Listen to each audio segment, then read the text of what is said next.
مولاي صل وسلم دائما ہمارے چینل کو سبسکرائب کریں اور بیل آئیکن دبانا نہ بھولیں۔ انتہائی محبت و عقیدت کے ساتھ اللہ کے محبوب دانائے غیوب امام الانبیاء سید الانبیاء صلی اللہ علیہ وسلم کی بارگاہ بے کس پناہ میں درود شریف کا نذرانہ پیش فرمانے اللہم صلی علی سیدنا مولانا محمد وعلی آل سیدنا مولانا محمد وبارک وسلم صلاۃ و سلام علیک یا رسول اللہ صلی اللہ تعالیٰ علیہ وسلم۔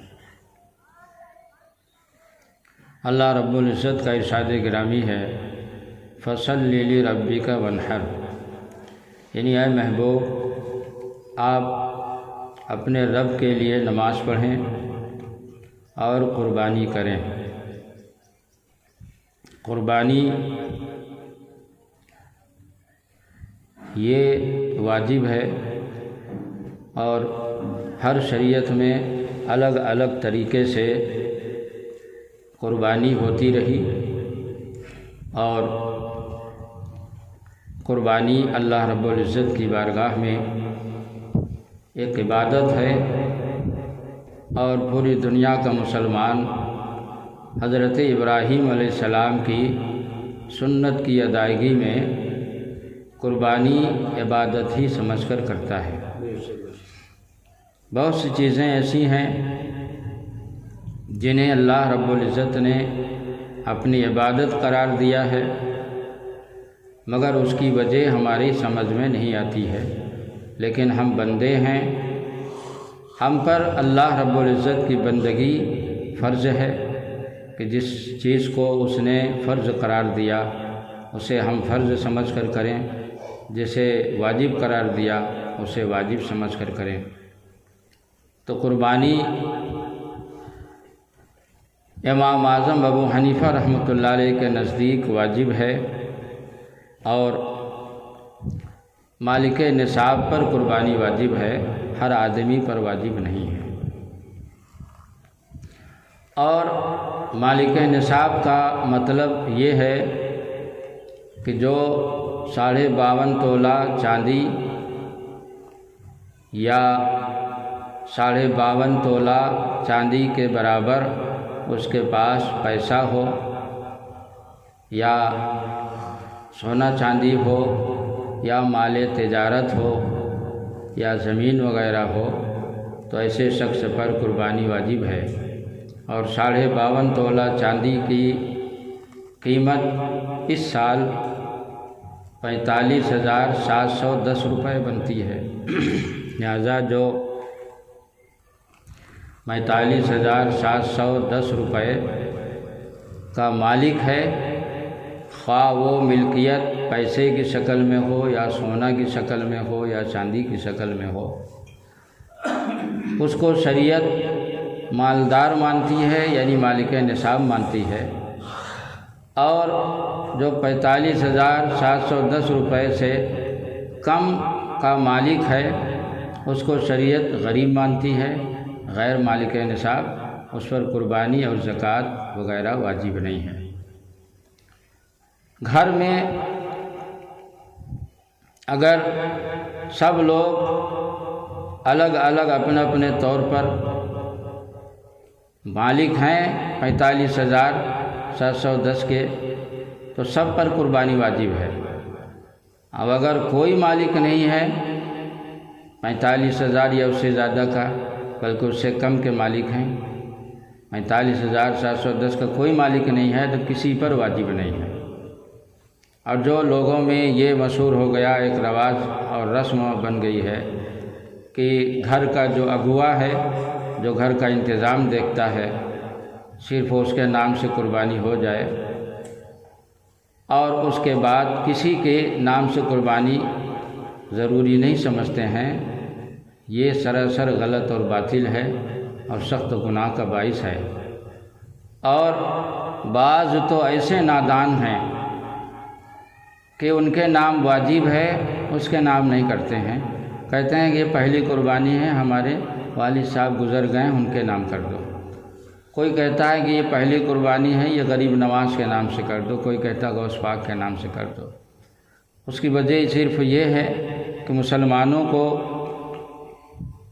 دنیاوی معاملات کی جانکاری حاصل کرنے کے لیے فرصت ہے کہ اگر ان کو بینک سے پیسہ بھی نکالنا ہو تو جب تک کسی سے یہ نہیں جان لیتے سیکھ لیتے کہ چیک کیسے بھرا جائے گا تب تک بینک نہیں جاتے ہیں۔ لیکن دینی معاملات میں جیسے چاہیں گے اپنا پیسہ بھی برباد کر دیں گے اور الٹا گنہگار بھی ہوں گے۔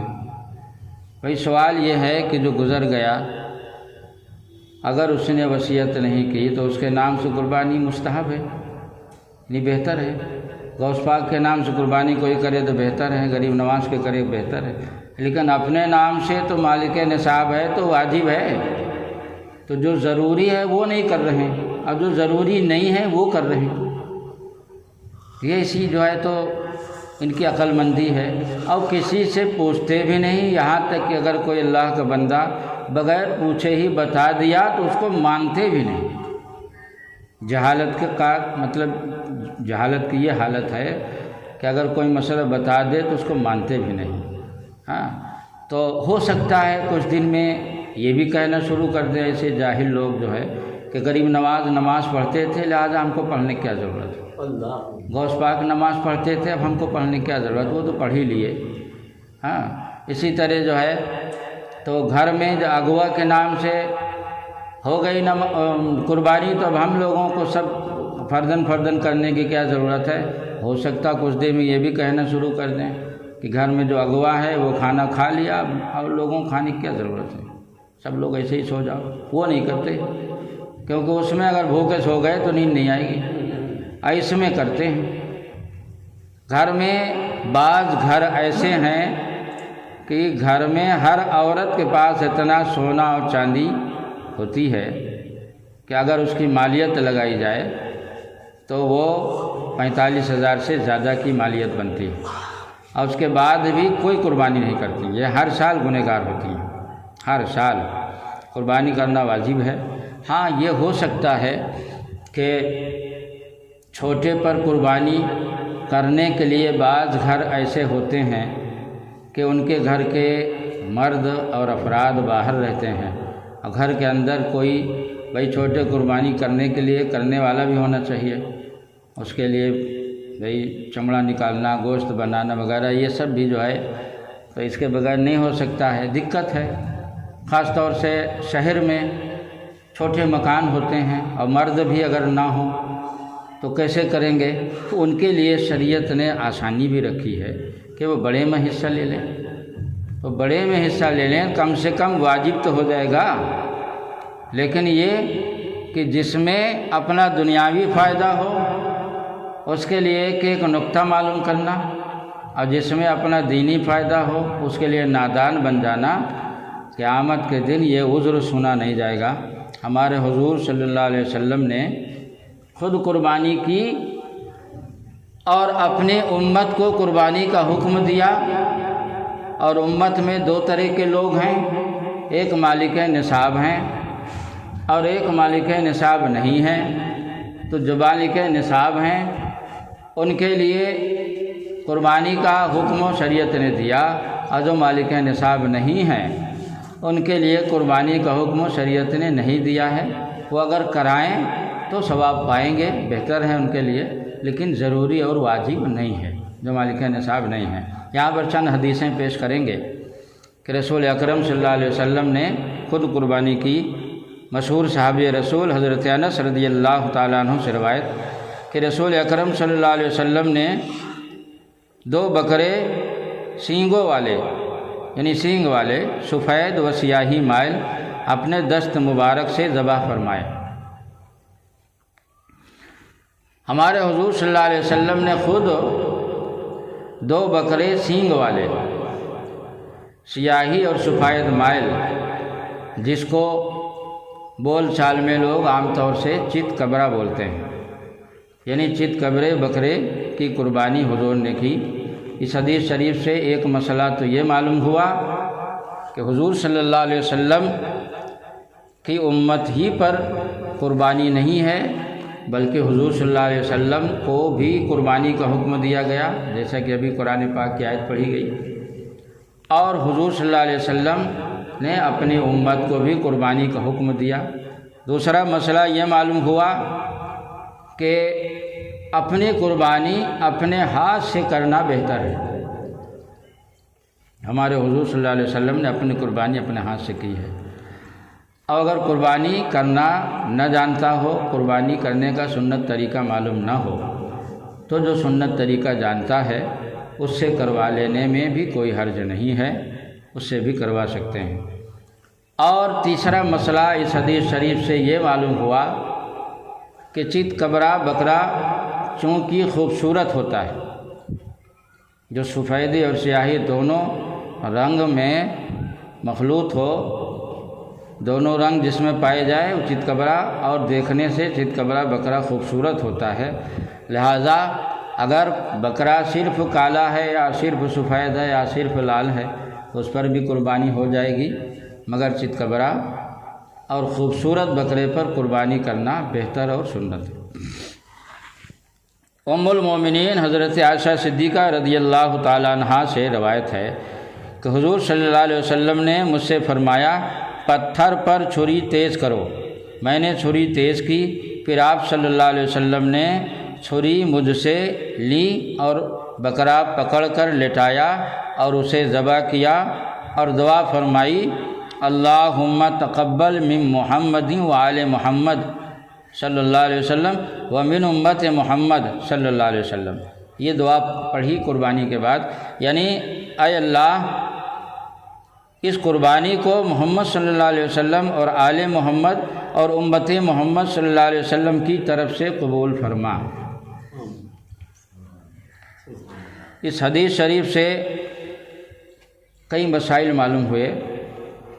ایک مسئلہ تو اس حدیث شریف سے یہ معلوم ہوا کہ جانور ذبح کرنے سے پہلے چھری کو تیز کر لینا چاہیے۔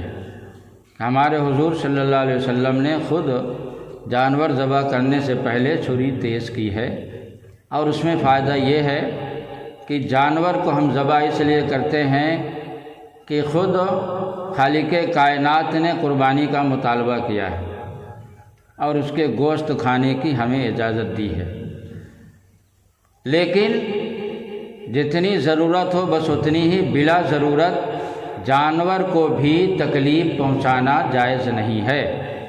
اور چھری اگر تیز نہ ہوگی تو بلا وجہ جانور کو تکلیف پہنچے گی، اس لیے چھری تیز کر لی جائے کہ جب چھری تیز ہوتی ہے تو جانور جلدی سے ذبح ہوتا ہے اور خون جلدی نکل جاتا ہے، کیونکہ جب اچھی طرح جانور ذبح ہوگا تو ظاہر سی بات ہے نسیں اچھی طرح کٹیں گے اور خون جلدی نکل جائے گا، اور خون جتنی جلدی نکلتا ہے دم اتنی جلدی نکلتا ہے تو جانور کو کم سے کم تکلیف ہوگی۔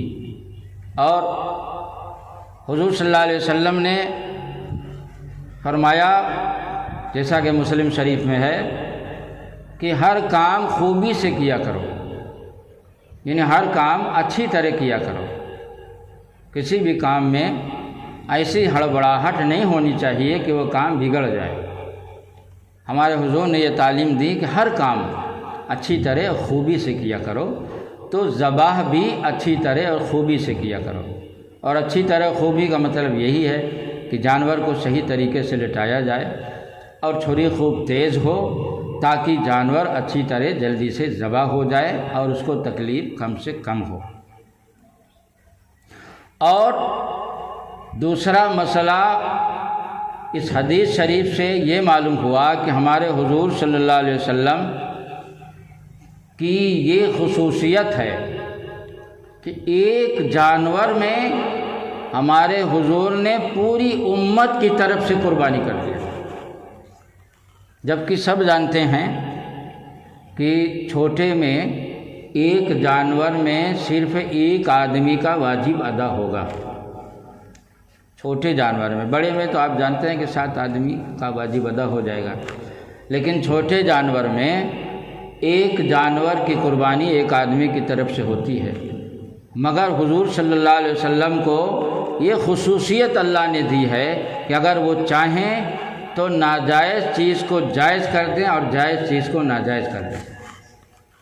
اگر کوئی چھوٹے جانور کو ساری دنیا کے مسلمانوں کی طرف سے قربانی کرے تو یہ جائز نہیں ہے، مگر ہمارے حضور اس ناجائز چیز کو جائز ہی نہیں بلکہ ثواب قرار دے دیا۔ یہ اللہ کی عطا سے ان کو اس بات کا اختیار ہے کہ وہ ایک جانور میں پوری امت کی طرف سے، اور پوری امت ہی نہیں بلکہ فرماتے ہیں من محمد و آل محمد و امت محمد صلی اللہ علیہ وسلم، کہ اس قربانی کو اللہ قبول فرما محمد صلی اللہ علیہ وسلم کی طرف سے اور اہل بیت کی طرف سے اور پوری امت کی طرف سے۔ تو یہ حضور صلی اللہ علیہ وسلم کی فضیلت اور خصوصیت کی بات ہے۔ اس حدیث شریف سے تیسرا مسئلہ یہ معلوم ہوا کہ جن لوگوں کو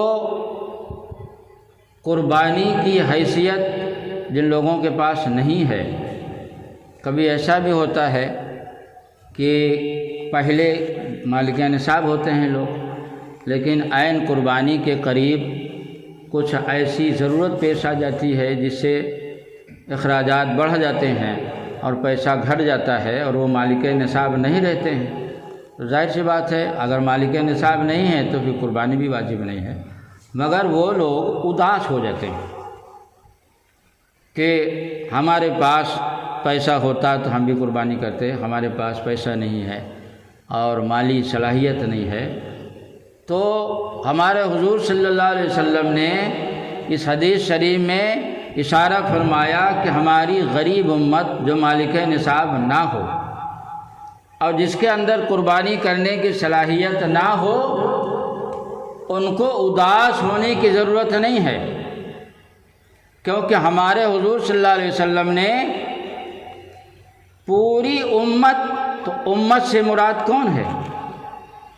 جو قربانی خود کر رہے ہیں وہ تو کر ہی رہے ہیں، جو قربانی غریب امت نہیں کر سکتی ہے، پیسہ نہ ہونے کی وجہ سے، مالک نصاب نہ ہونے کی وجہ سے قربانی نہیں کر سکتی ہے، ہمارے حضور نے قیامت تک کے ان تمام غریب امتوں کی طرف سے خود قربانی کر دیا۔ یہ حضور صلی اللہ علیہ وسلم کا کتنا بڑا کرم ہے اپنے غریب امتوں پر، کہ گویا حضور صلی اللہ علیہ وسلم نے اس حدیث میں اشارہ فرما دیا کہ آئے میرے غریب امتیوں، یہ امیر لوگ اپنی قربانی اپنی طرف سے کر رہے ہیں اپنے ہاتھ سے، اب تم غریب ہو، تم قربانی نہیں کر سکتے ہو، تو تمہیں اداس نہیں خوش ہو جانا چاہیے کہ تمہاری طرف سے ہم نے اپنے ہاتھ سے قربانی پہلے ہی کر لیا۔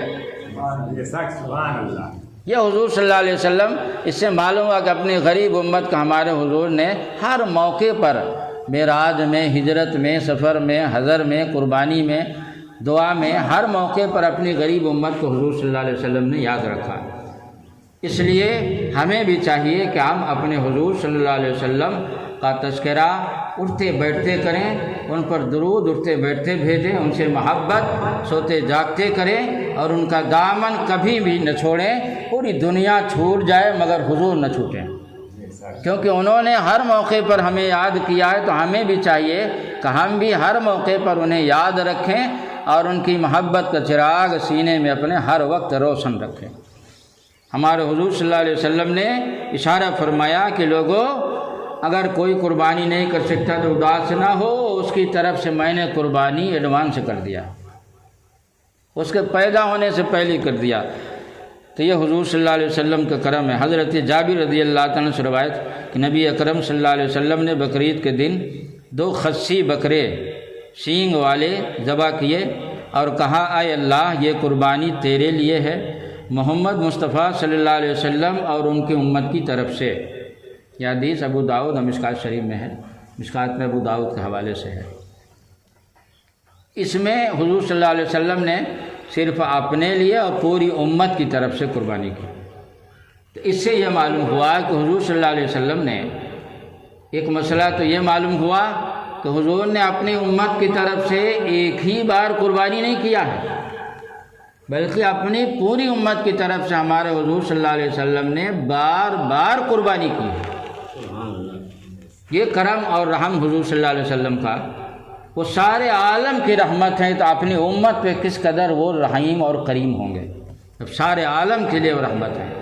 دوسرا مسئلہ اس حدیث شریف سے یہ معلوم ہوا کہ حدیث شریف میں ہے کہ 2 خصی بکرے، آج یہ بھی مسئلہ بہت زیادہ زور و شور سے اٹھایا جاتا ہے کہ صاحب جو ہے تو خصی ہونا یہ جانور میں عیب ہے. خصی ہونا جس کو ادھر ہمارے اتر پردیش کی زبان میں گاؤں دیہات میں بدھیا بولتے ہیں، اس کو اردو زبان میں خصی بولتے ہیں. تو خصی بکرے کی قربانی جو ہے تو یہ ناجائز ہے. کچھ ایسے بھی دنیا میں لوگ پیدا ہو گئے ہیں جو خصی بکرے کی قربانی کو ناجائز کہتے ہیں، اور کہتے ہیں کہ خصی بکرے کی قربانی ناجائز ہے کیونکہ خصی ہونا عیب ہے اور عیب دار جانور کی قربانی جائز نہیں. تو ان کے لیے یہی جواب کافی ہے کہ جانور میں خصی ہونا اگر عیب ہوتا تو ہمارے حضور خصی کی قربانی نہ کرتے. معلوم ہوا کہ خصی ہونا جانور میں عیب نہیں ہے، انسان میں عیب ہے. اب بہت سی چیزیں ایسی ہیں جو انسان میں تو عیب ہیں، جانور میں عیب نہیں ہیں. مثال کے طور پر اگر کسی انسان کو آپ بیچ دیں 1 لاکھ میں تو یہ گناہ اور عیب کا کام ہے کہ نہیں؟ وہ اگرچہ آپ کا نوکر ہی کیوں نہ ہو، خادم ہی کیوں نہ ہو، لیکن اس کو بیچ دینا یہ گناہ اور عیب کا کام ہے. شریعت میں بھی اور حکومت کا قانون بھی یہی ہے. اگر کوئی کسی کو بیچ دیتا ہے تو اس کے خلاف حکومت باقاعدہ ایکشن لیتی ہے، اس کے خلاف باقاعدہ قانونی کارروائی ہوتی ہے. لیکن جس جانور کو آپ نے پالا ہے، آپ اس کے مالک ہیں، اس کو اگر بیچ دیں تو یہ کوئی عیب کی بات نہیں. تو معلوم ہے انسان کو بیچنا عیب ہے، جانور کو بیچنا عیب نہیں. اسی طرح انسان اگر کسی عورت سے ہم بستری کرے، اس سے بچہ پیدا ہو تو اس کو زنا کہا جاتا ہے. اب بچے کو ولد الزنا کہا جاتا ہے، اور زنا کا ہونا اور ولد الزنا کا ہونا دونوں کو عیب سمجھا جاتا ہے. مگر آپ دیکھتے ہیں کہ جانوروں میں نکاح نہیں ہوتا، بغیر نکاح کے وہ ہم بستری کرتے ہیں، بغیر نکاح کے بچہ پیدا ہوتا ہے. اس کے باوجود نہ ان کی ہم بستری کو کوئی عیب سمجھتا ہے اور نہ اس بچے کے اندر کوئی اس بچے کو ولد الزنا کہتا ہے اس کو عیب سمجھتا ہے. تو معلوم ہوا جانور کو انسان پر قیاس نہیں کیا جائے گا. جانور میں کسی چیز کا عیب ہونا اور ہے اور انسان کے اندر عیب ہونا اور ہے.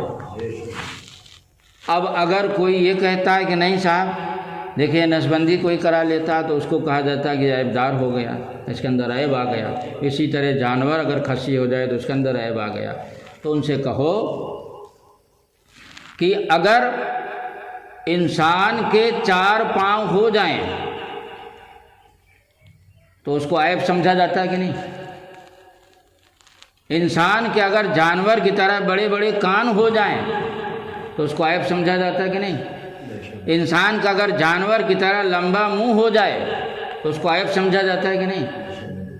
انسان کے اندر اگر جانور کی طرح سینگ نکل آئے سر میں تو اس کو عیب سمجھا جاتا ہے کہ نہیں؟ تو اگر جو چیز انسان کے اندر عیب ہے وہی جانور کے اندر عیب ہے تو پھر سینگ نکلنا بھی عیب ہونا چاہیے، کیونکہ کسی انسان کے اندر اگر سینگ نکل آئے تو اس کو عیب سمجھا جاتا ہے. 4 پاؤں ہونا بھی عیب ہونا چاہیے. جانور کے 4 پاؤں ہوتا ہے تو پھر کسی جانور پر قربانی ہی جائز نہ ہو.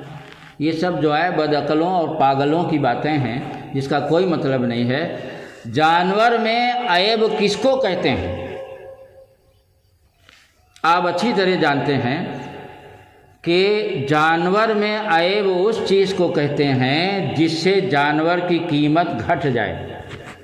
مثال کے طور پر ایک جانور صحت مند تندرست اور صحیح سالم آپ مارکیٹ میں لے جا کے کھڑا کر دیجئے. اس جانور کی اگر 15,000 قیمت ہے اور اسی طرح کا صحت مند تندرست آپ دوسرا جانور لے کے جائیے اور وہ 3 پاؤں سے چلتا ہو، 1 پاؤں اس کا ٹوٹا ہوا ہو، تو اس بکرے کو کوئی 5,000 اور 6,000 کبھی لینے کا تیار نہیں ہوگا. حالانکہ یہی اسی طرح صحت مند دوسرا جانور صحیح سالم ہے جو جس کے سب عادت سے ہیں اس کو 10,000 کے لوگ 15,000 کے لینے کے لیے تیار. تو عیب اسی طرح جانور کی سینگ سلامت ہو تو وہ زیادہ قیمت بکتا ہے. اگر جانور کی سینگ ٹوٹی پھوٹی ہو تو وہ کس کی قیمت کا گھٹ جاتی ہے. اسی طرح جانور کا اگر ایک کان ہو اور دوسرا کان کٹا ہوا ہے جڑ سے، تھوڑا موڑے کی بات ہم نہیں کرتے، تھوڑا موڑا عیب تو شریعت نے بھی معاف رکھا، اگر جڑ سے کان کٹا ہو تو آپ بتائیں قیمت میں فرق آئے گا کہ نہیں؟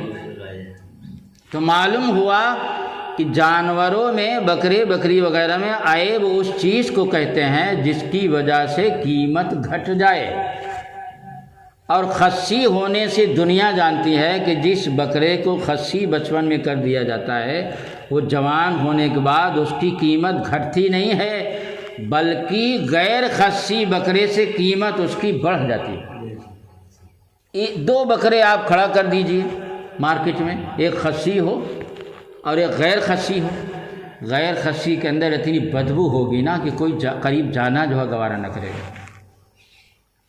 اور جو خصی ہوگا وہ صاف ستھرا ہوگا، اس کے اندر بدبو نہیں ہوگی، ہر آدمی اس کو لینے کی کوشش کرتا ہے۔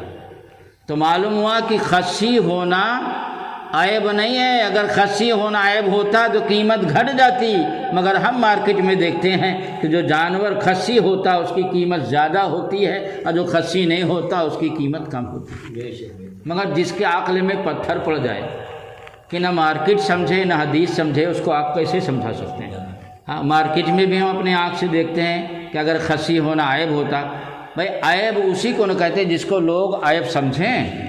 تو جب لوگ خصی ہونے کو عیب سمجھتے ہیں تو انڈو سے زیادہ قیمت خصی والے کی کیوں دے رہے ہیں؟ عیبی جانور کی قیمت تو کم ہونی چاہیے مگر زیادہ دیتے ہیں، مگر یہ مارکیٹ بھی نہیں سمجھ رہے ہیں۔ اور حدیث شریف میں نے ابھی آپ کے سامنے پیش کیا کہ ہمارے حضور صلی اللہ علیہ وسلم نے خود خصی بکرے کی، اور ایک نہیں دو بکرے کی ایک ساتھ قربانی کر رہے ہیں، جس سے صاف ظاہر ہے کہ حضور صلی اللہ علیہ وسلم کے نزدیک بھی خصی ہونا جانور میں عیب نہیں ہے، اور جب جانور میں عیب نہیں ہے تو اس کو عیب اپنے پیٹ سے قرار دینا شریعت بنانے کا حق ہمیں نہیں ہے۔ شریعت کا قانون مقرر کرنے کا حق اللہ تعالیٰ کو ہے اور اللہ کی اجازت سے انبیاء کرام کو ہے، شریعت بنانے کا حق ہمیں نہیں ہے۔ ہمیں صرف اتنا حق ہے کہ اللہ رسول نے جو قانون بنایا ہے اس کو ہم صحیح طریقے سے سمجھ کر اور آپ تک اس کو پہنچا دیں۔ شریعت بتانے کا ہمیں حق ہے، بنانے کا حق نہیں ہے۔ شریعت بنانا اللہ رسول کا کام ہے۔ یہ عجیب بات ہے کہ حدیث میں بھی جو ہے خصی بکری کی قربانی کو جائز کہا جا رہا بلکہ سنت، ہاں، اور مارکیٹ میں بھی ہم دیکھ رہے ہیں کہ خصی بکرے کو عیب نہیں سمجھا جاتا، کیونکہ عیب اگر ہوتا تو قیمت گھٹ جاتی مگر قیمت بڑھ جاتی۔ اللہ رب العزت سے دعا ہے کہ اللہ تعالیٰ ہر مسلمان کو حدیث شریف کی صحیح سمجھ اور فہم عطا فرمائے۔ حدیث شریف پڑھنا اور ہے، سمجھنا اور ہے۔ جو حضرات سنت نہیں پڑھیں وہ سنت ادا فرمائے۔